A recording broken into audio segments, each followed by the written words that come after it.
Kemudian ia memperlihatkan kepadaku imam besar Yosua berdiri di hadapan malaikat Tuhan, sedang iblis berdiri di sebelah kanannya untuk mendakwa dia.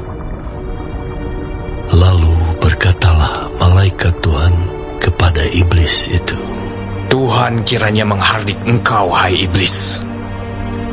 Tuhan yang memilih Yerusalem kiranya menghardik engkau. Bukankah dia ini puntung yang telah ditarik dari api?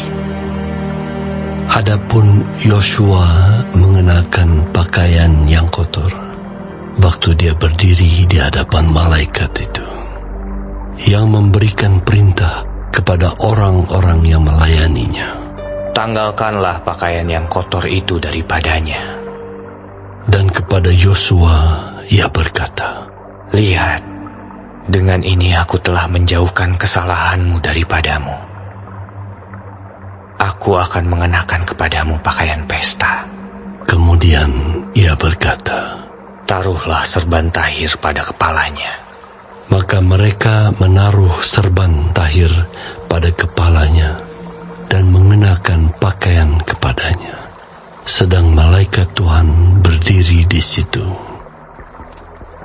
Lalu malaikat Tuhan itu memberi jaminan kepada Yosua, katanya, beginilah firman Tuhan semesta alam. Apabila engkau hidup menurut jalan yang kutunjukkan, maka engkau akan memerintah rumahku dan mengurus pelataranku.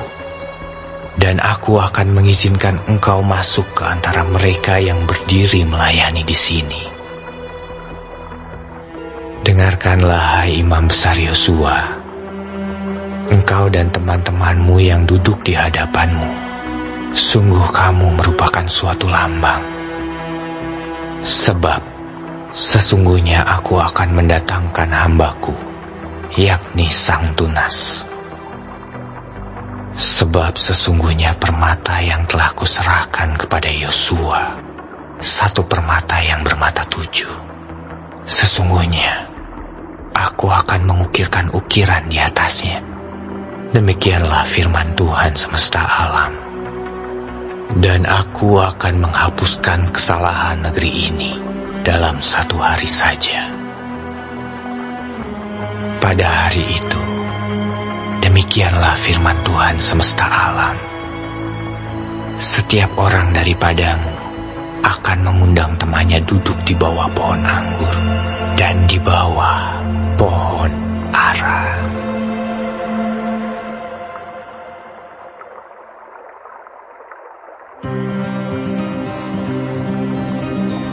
datanglah kembali malaikat yang berbicara dengan aku itu. Lalu dibangunkannyalah aku, seperti seorang yang dibangunkan dari tidurnya. Maka berkatalah ia kepadaku, apa yang engkau lihat? Jawabku, aku melihat tampak sebuah kandil dari emas seseluruhnya, dan tempat minyak di bagian atasnya. Kandil itu ada 7 pelitanya, dan ada 7 corot pada masing-masing pelita yang ada di bagian atasnya itu. Dan pohon zaitun ada terukir padanya, satu di sebelah kanan tempat minyak itu, dan satu di sebelah kirinya. Lalu berbicaralah aku, kataku kepada malaikat yang berbicara dengan aku itu, apakah arti semuanya ini, Tuanku? Maka berbicaralah malaikat yang berbicara dengan aku itu, katanya kepadaku, tidakkah engkau tahu apa arti semuanya ini? Jawabku, tidak, Tuanku. Maka berbicaralah ia, katanya, inilah firman Tuhan kepada Zerubabel. Bunyinya, bukan dengan keperkasaan dan bukan dengan kekuatan, melainkan dengan Rohku, firman Tuhan semesta alam. Siapakah engkau, gunung yang besar? Di depan Zerubabel engkau menjadi tanah rata, ia akan mengangkat batu utama, sedang orang bersorak, "Bagus, bagus sekali batu itu." Kemudian datanglah firman Tuhan kepadaku, demikian: Tangan Zerubabel telah meletakkan dasar rumah ini, dan tangannya juga akan menyelesaikannya. Maka kamu akan mengetahui bahwa Tuhan semesta alam yang mengutus aku kepadamu. Sebab siapa yang memandang hina hari peristiwa-peristiwa yang kecil, mereka akan bersukaria melihat batu pilihan di tangan Zerubabel. Yang 7 ini adalah mata Tuhan yang menjelajah seluruh bumi. Lalu berbicaralah aku kepadanya, apakah arti kedua pohon zaitun yang di sebelah kanan dan di sebelah kiri kandil ini? Untuk kedua kalinya berbicaralah aku kepadanya, apakah arti kedua dahan pohon zaitun yang di samping kedua pipa emas yang menyalurkan cairan emas dari atasnya itu? Ia menjawab aku, "Tidakkah engkau tahu apa arti semuanya ini?" Jawabku, "Tidak, Tuanku." Lalu ia berkata, "Inilah kedua orang yang diurapi, yang berdiri di dekat Tuhan seluruh bumi."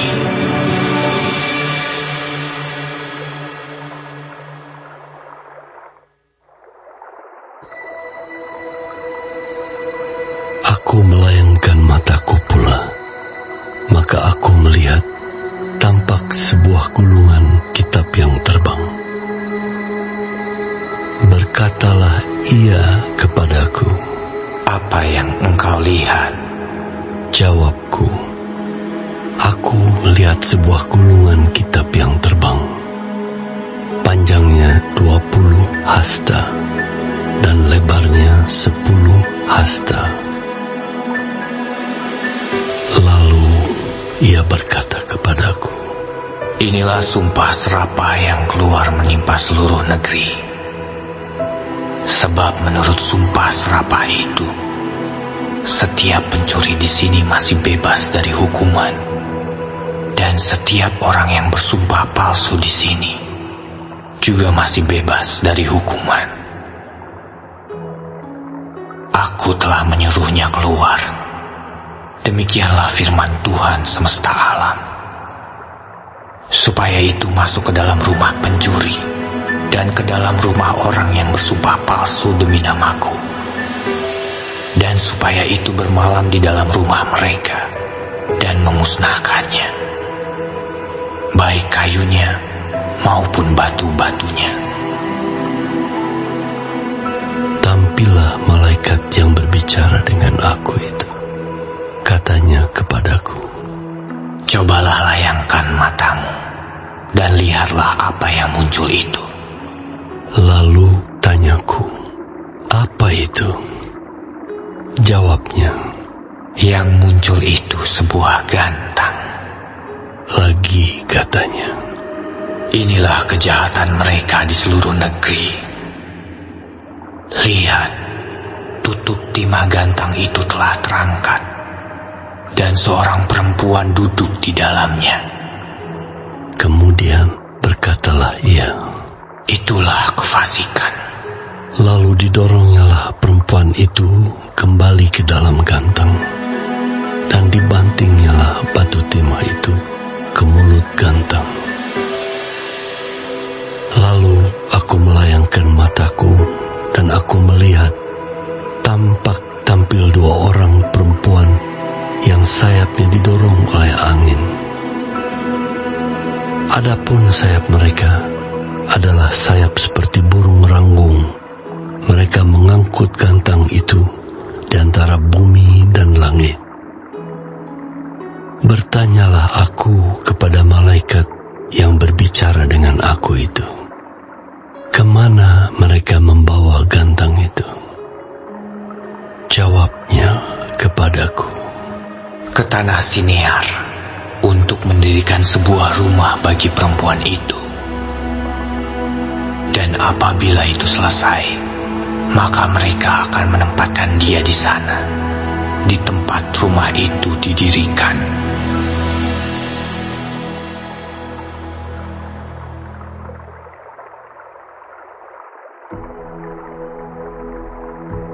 Aku melayangkan mataku pula, maka aku melihat tampak keluar 4 kereta dari antara 2 gunung. Adapun gunung-gunung itu adalah gunung-gunung tembaga. Kereta pertama ditarik oleh kuda merah, kereta kedua oleh kuda hitam, kereta ketiga oleh kuda putih, dan kereta keempat oleh kuda yang berbelang-belang dan berloreng-loreng. Berbicaralah aku kepada malaikat yang berbicara dengan aku itu.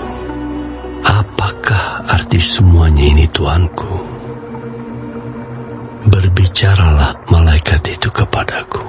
Semuanya ini keluar ke arah keempat mata angin, sesudah mereka menghadap kepada Tuhan seluruh bumi. Yang ditarik oleh kuda hitam itu keluar ke tanah utara. Yang putih itu keluar ke arah barat. Yang berbelang-belang itu keluar ke tanah selatan. Dan yang merah itu keluar, gelisah untuk pergi, hendak menjelajahi bumi. Lalu berkatalah ia, "Pergilah, jelajahilah bumi." Maka mereka menjelajahi bumi. Kemudian berteriaklah ia kepadaku, "Lihat, mereka yang keluar ke tanah utara itu akan menenteramkan rohku di tanah utara."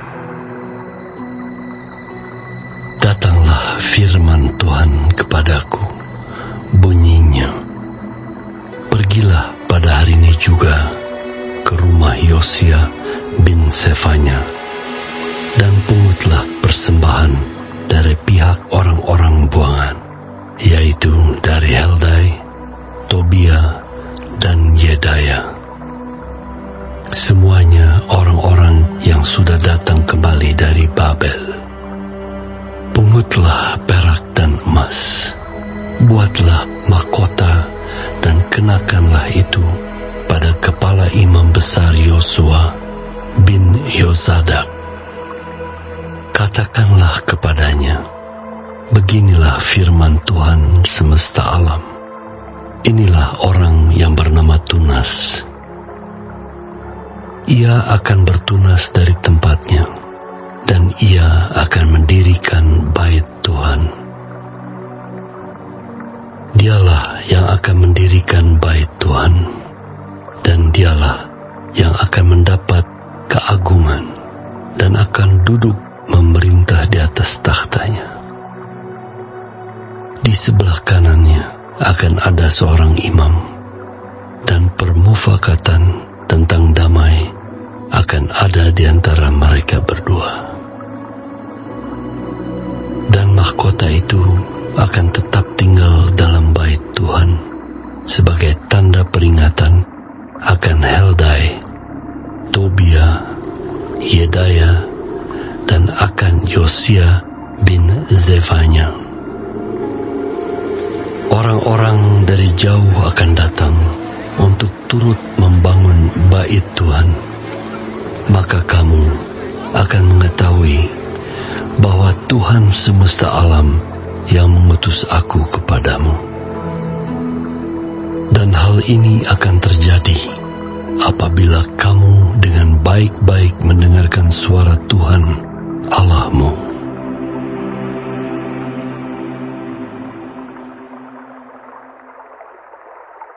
Bagi warga sorga yang mau dapat pemberitahuan video terbaru, silahkan klik subscribe dan paling penting jangan lupa untuk klik aktifkan loncengnya ya.